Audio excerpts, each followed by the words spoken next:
Bienvenido a Sabiduría para el Corazón. El Dr. Stephen Davey, pastor de la Iglesia Colonial y presidente del Seminario Teológico Shepherds, en la voz y adaptación de Daniel Cuquín, le invita a conocer más de la Palabra de Dios. Con Biblia en mano, acompáñenos en el estudio de hoy.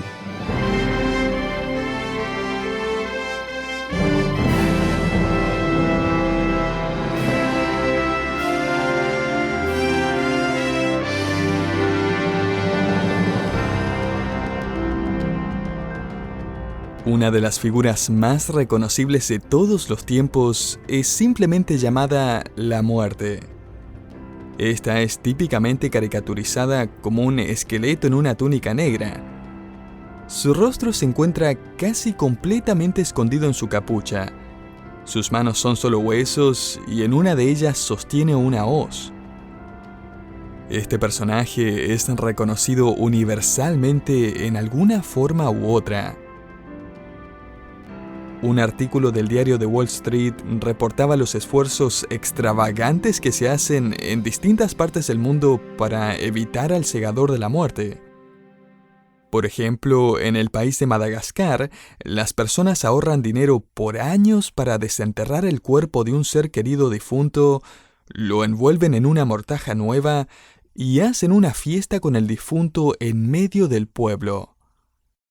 La familia paga por la comida de cientos de personas que vienen a la fiesta y luego, al sonar de la música, ellos literalmente suben el cuerpo de su ser querido a sus hombros y danzan con el muerto. Las personas que hacen esto creen realmente que el ritual mantiene a sus familiares difuntos entre los vivos. Algunos, de hecho, dicen tener sueños en donde sus familiares difuntos se quejan de tener frío en la tumba, lo que los motiva a sacarlos y hacer este escalofriante ritual. Los líderes religiosos les aseguran a estas personas que sus seres queridos difuntos pueden darles salud, dinero y felicidad. Sin embargo, si los dejan desatendidos y fríos en sus tumbas, como resultado sufrirán desempleo, enfermedad y miseria. Hoy gran parte de la población de este país vive esclava por temor a la muerte. Este artículo agregó que las personas en este país tratan de vivir buenas vidas para que sus familiares no los olviden cuando mueran. Ellos viven de tal manera para que después de morir los saquen de sus tumbas y puedan ir de fiesta con sus familiares a la luz del día. ¡Qué trágico! Sin embargo, esta es su forma de evitar de alguna forma el toque de la hoz de la muerte. Lo que me recuerda de la terrible realidad de la vida después de la muerte para todos aquellos que no conocen a Cristo. Me recuerda al hombre en Lucas 16 que terminó en el Hades y desde allí levantó sus ojos y rogó por solo una gota de agua. Él también rogó para que alguien fuera a advertirle a su familia acerca de ese lugar de tormento. Y si estos esqueletos envueltos en sudarios pudieran conversar con sus familiares durante estas fiestas, ellos no estarían prometiéndoles dinero y salud. Ellos estarían advirtiéndoles acerca de la realidad de la muerte eterna. Sin embargo, el creyente tiene la promesa de que el estar ausentes al cuerpo es estar presentes al Señor. 2 Corintios 5:8. Nuestro espíritu es trasladado inmediatamente al cielo y una vez allí esperamos la resurrección de nuestros cuerpos, los cuales serán recreados instantáneamente, glorificados y reunidos con nuestros espíritus para que vivamos por siempre con el Señor. 1 Corintios 15, 50 al 57. Ahora, ¿cómo es que toda la humanidad tiene la idea de que existe tal personaje como el segador de la muerte? Esta verdad realmente viene de Dios. Él ha escrito en el corazón de cada ser humano que ha sido establecido que muramos una vez y después el juicio. Hebreos 9:27. La humanidad lucha a través de la vida con el pensamiento de la muerte. La humanidad teme la hoz del segador de la muerte. Varios años atrás se lanzó la famosa película Ahora o Nunca, o Antes de Partir en otros países. Leí que se trataba de dos hombres con enfermedades terminales, Jack Nicholson y Morgan Freeman. Estos hombres se van juntos de viaje para hacer todas las cosas que siempre dijeron que iban a hacer antes de morir. Nicholson fue entrevistado por una revista antes de que la película fuera estrenada y le hicieron algunas preguntas acerca de sus creencias personales. Nicholson dijo: solía vivir la vida tan libremente. Siempre decía: ten las reglas que quieras, yo voy a tener las mías. Voy a aceptar mi culpa, voy a pagar el cheque, voy a hacer el tiempo que tenga que hacer, voy a escoger mi propio camino. Pero con el pasar de los años he tenido que ajustarme. Todos queremos vivir para siempre, ¿no es así? Tenemos miedo a lo desconocido. Todos llegan frente a la pared de la muerte, pero nadie sabe lo que hay del otro lado. Y querido oyente, nada podría estar más lejos de la verdad. Dios nos ha dicho exactamente qué es lo que hay del otro lado de la muerte. Me pareció fascinante descubrir que este personaje casi universal del segador de la muerte se encuentra en las páginas de las Escrituras también. De hecho, va a llegar un día cuando la muerte se quitará la capucha y pondrá a un lado su túnica negra para que toda la humanidad se dé cuenta que la muerte en realidad no es otro que el mismo Jesucristo. En Apocalipsis 14, Juan nos da una vista previa de lo que pasa a través del resto del período de la tribulación. Él habla de la venida de Cristo, de dos cosechas distintas y de sus respectivos segadores. Dos metáforas diferentes se usan para describir la siega del juicio de Dios sobre la tierra. Una es la siega del grano en los versículos 14 al 16 y la otra siega es la cosecha de uvas en los versículos 17 al 20. La cosecha del grano es un resumen de los juicios venideros, representados en las copas de la ira de Dios que están a punto de ser derramadas sobre la tierra. Esto traerá una última serie de eventos cataclísmicos. Por el otro lado, la cosecha de uvas es un resumen de la batalla de Armagedón, donde se pelea la batalla final. Allí, Cristo vuelve a establecer su reino terrenal por 1000 años. Ahora, echémosle un vistazo a la primera cosecha. Note Apocalipsis 14:14, y miré, y he aquí una nube blanca. Y sentado en la nube estaba uno semejante al Hijo de Hombre, que tenía en la cabeza una corona de oro y en la mano una hoz afilada. Aquí está la muerte. Aquí viene el terror de la humanidad en vivo y en directo. Esta no es una caricatura o una broma, esta es la muerte. Este es Jesucristo. Se nos dice en este versículo que Él viene en una nube. Y esta no es una nube suave y esponjosa, o siquiera una nube oscura. La palabra nube aquí es un término que a través de la Escritura ha sido relacionado con la presencia y la gloria de Dios. Donald Grey Barnhouse observó que una nube sigue al Señor Jesucristo de eternidad a eternidad. Esta es la nube de la gloria de Dios, la gloria Shekinah.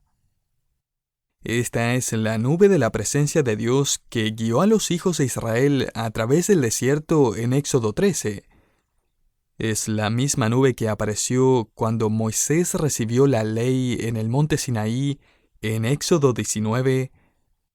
Esta es la nube que cubrió al Señor cuando vino a hablar con Moisés después de que los 70 ancianos fueran escogidos en Números 11.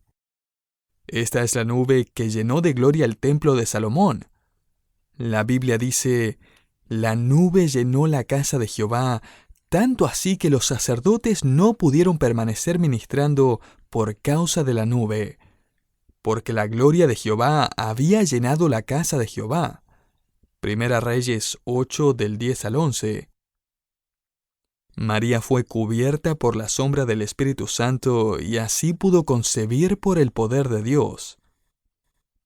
A.T. Robertson, un erudito en griego, dice que estas palabras sugieren que la nube de la gloria de Dios cubrió a María en Lucas 1. Esta es la misma nube en la que Cristo ascendió a los cielos después de su resurrección en Hechos 1. Esta es la gloria Shekinah que arrojó a Saulo de Tarso de su caballo mientras iba camino a Damasco para perseguir a los cristianos en Hechos 9. Estas son las nubes de la gloria Shekinah que envuelven a la iglesia cuando es arrebatada para recibir al Señor en el aire, en las nubes. Esto es, en la misma presencia de la gloria de Dios. Primera Tesalonicenses 4:17. Estas son las nubes de la visión de Daniel, en la cual vio a uno como un hijo de hombre, lo cual es una referencia al Mesías viniendo con las nubes del cielo. Daniel 7:13.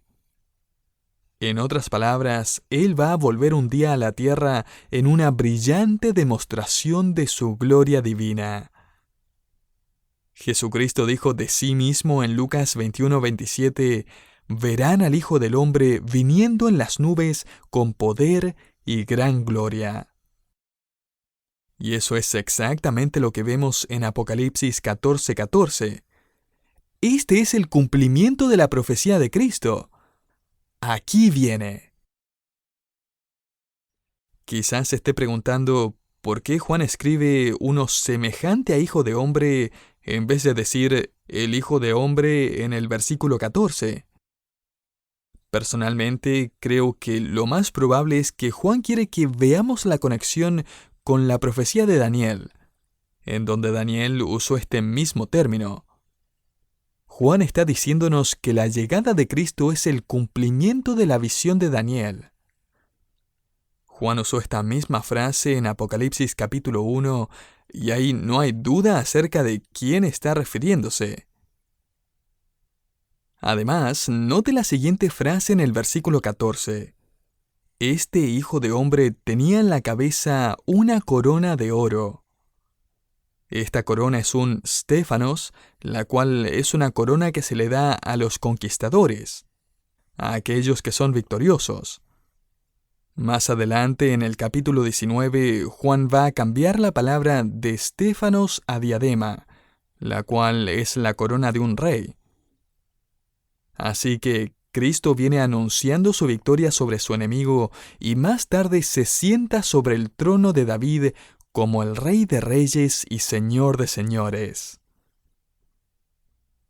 Ahora, tal como hemos visto en el resto de este libro, un ángel anuncia e inicia un nuevo juicio divino sobre la tierra. Note los versículos 15 al 16. Entonces salió del templo otro ángel, clamando a gran voz al que estaba sentado en la nube, «Mete tu hoz y ciega, porque la hora de cegar ha llegado, pues la mies de la tierra está madura». Y el que estaba sentado en la nube blandió su hoz sobre la tierra, y la tierra fue cegada. Esta frase registra de forma simple y concisa la ejecución del juicio divino sobre toda la humanidad. El segador macabro y sombrío de las mitologías, conocido como la muerte, ni se compara con el segador divino que viene en juicio. La advertencia es clara para todos nosotros hoy.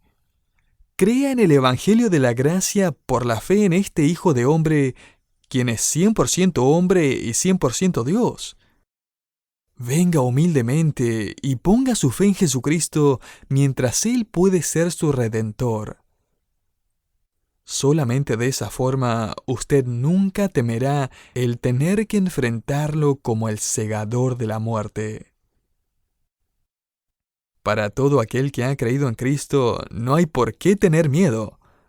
Es más, nosotros estaremos en los versículos 14 y 17 volviendo con Él a la tierra en este evento de juicio, victoria y gloria. Juan continúa con una vista previa de la batalla de Armagedón, un evento que acompaña el regreso de Cristo.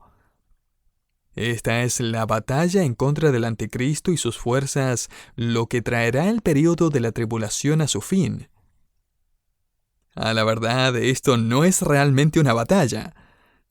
Los ejércitos invasores ni siquiera tienen tiempo de disparar sus armas antes de ser masacrados por las huestes celestiales. Note el resumen de Juan de esta batalla. Mire los versículos 17 al 18. Salió otro ángel del templo que está en el cielo, que también tenía una hoz afilada. Y otro ángel, el que tiene poder sobre el fuego, salió del altar, y llamó a gran voz al que tenía la hoz afilada, diciéndole: «Mete tu hoz afilada y vendimia los racimos de la vid de la tierra, porque sus uvas están maduras». Jesucristo es la vid verdadera, Juan 15:1, y todos los que le pertenecen a Él están seguros. En contraste están los de la vid de la tierra. Estos pertenecen al anticristo. El comentario acerca de que este ángel tiene autoridad sobre el fuego busca hacer referencia al capítulo 8, donde un ángel tomó el incensario lleno de fuego y lo arrojó a la tierra, iniciando uno de los juicios. Este es el mismo ángel. Y ya que este ángel viene del altar, versículo 18, podemos asociarlo especialmente con las oraciones de los mártires, que han estado clamando bajo el altar delante del trono de Dios: «¿Hasta cuándo, oh Señor, esperarás para juzgar y vengar nuestra sangre de los que moran en la tierra?» Apocalipsis 6:10. Y la oración de estos mártires está a punto de ser respondida. Este ángel se pone en acción, desatando en efecto el poder de Dios sobre los ejércitos enemigos que ahora están marchando para destruir Jerusalén. Note el versículo 19. El ángel blandió su hoz sobre la tierra y vendimió los racimos de la vid de la tierra y los echó en el gran lagar del furor de Dios. Ahora, querido oyente, ¿puede imaginarse lo que esto realmente significa? A todo esto, la función de los ángeles como castigadores de los incrédulos es un tema que vemos a través de todo el Nuevo Testamento. Juan insinúa en el capítulo 20 que después del juicio final, todo el mundo incrédulo va a ser arrojado al lago de fuego, quizás por los mismos ángeles. En esta batalla vemos la venganza de Dios desatada sobre los enemigos de su pueblo. La justicia de Dios lo demanda. Su santa ira demanda el pago completo de aquellos que han atormentado a sus hijos e hijas y han maltratado a sus santos sin misericordia. El contexto inmediato de este versículo es la vindicación de los mártires de la tribulación. Sin embargo, en un contexto más amplio, podemos ver la vindicación de cada mártir que ha vivido, desde Abel, que fue asesinado por su obediencia a Dios por su hermano Caín.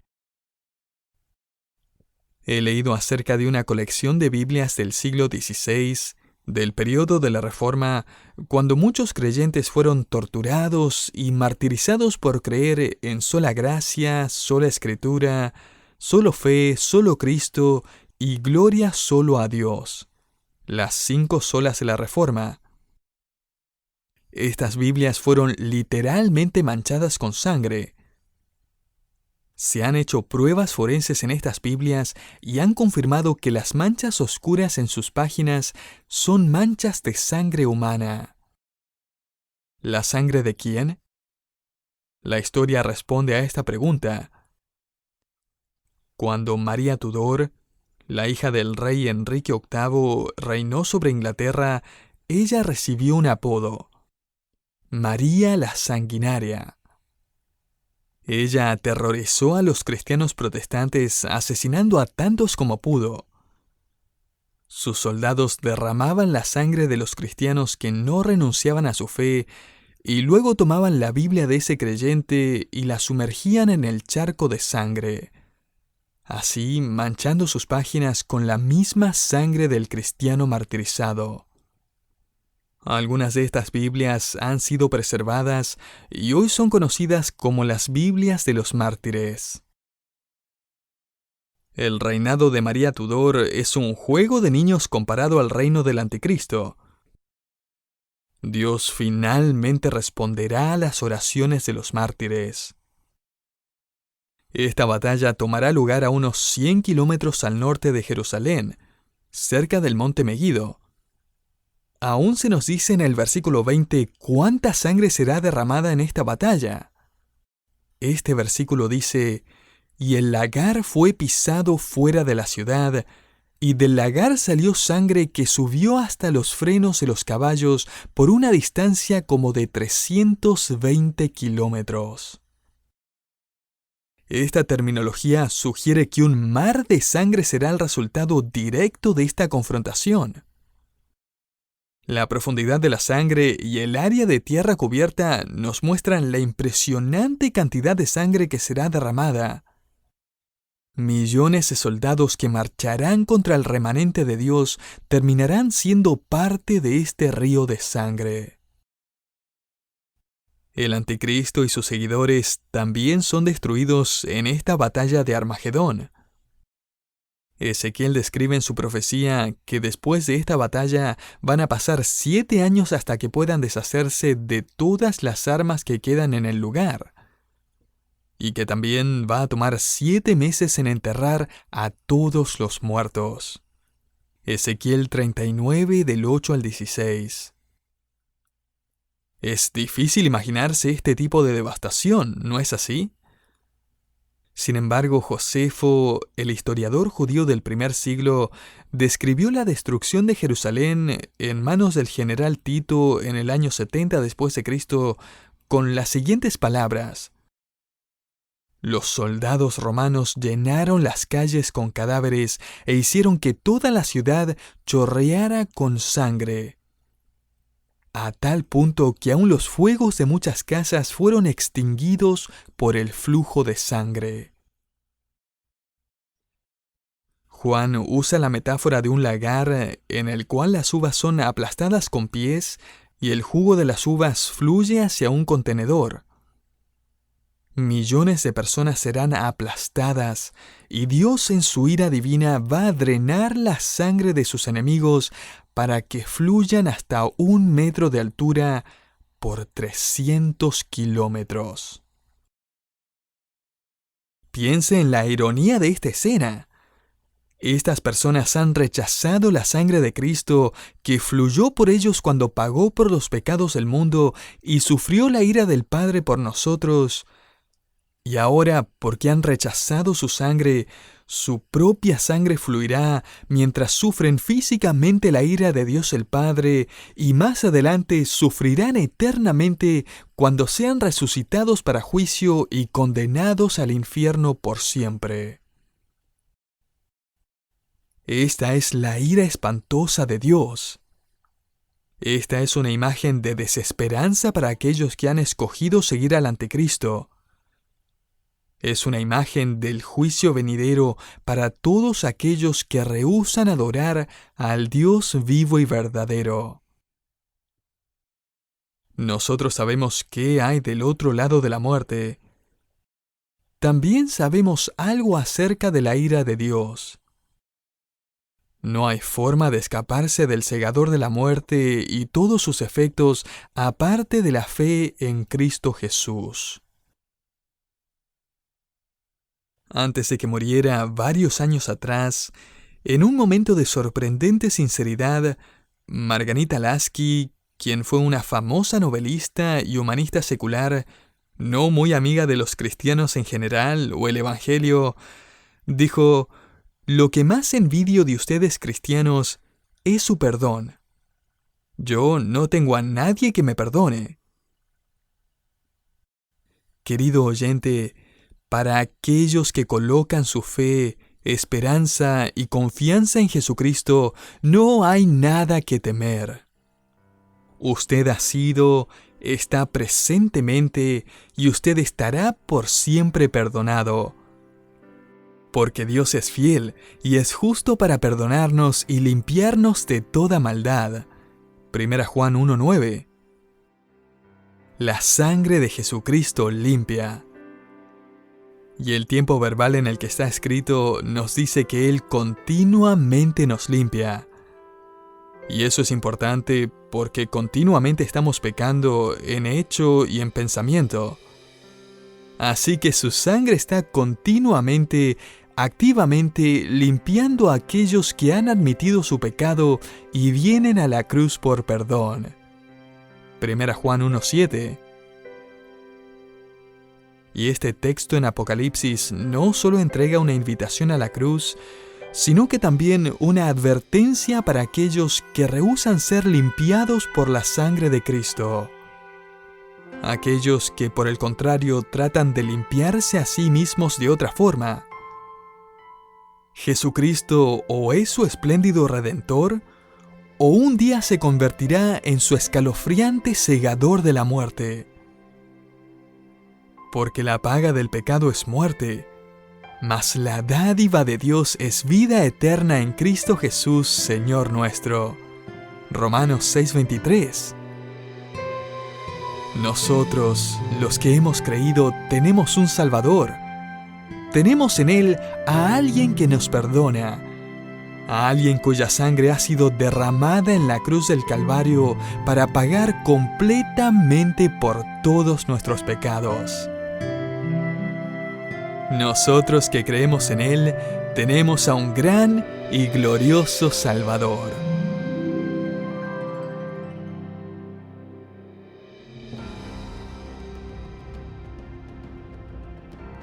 Muchas gracias por habernos acompañado en Sabiduría para el Corazón.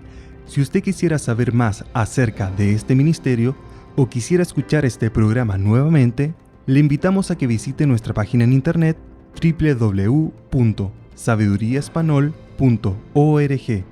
También le invitamos a que nos siga en las redes sociales como YouTube, Facebook e Instagram.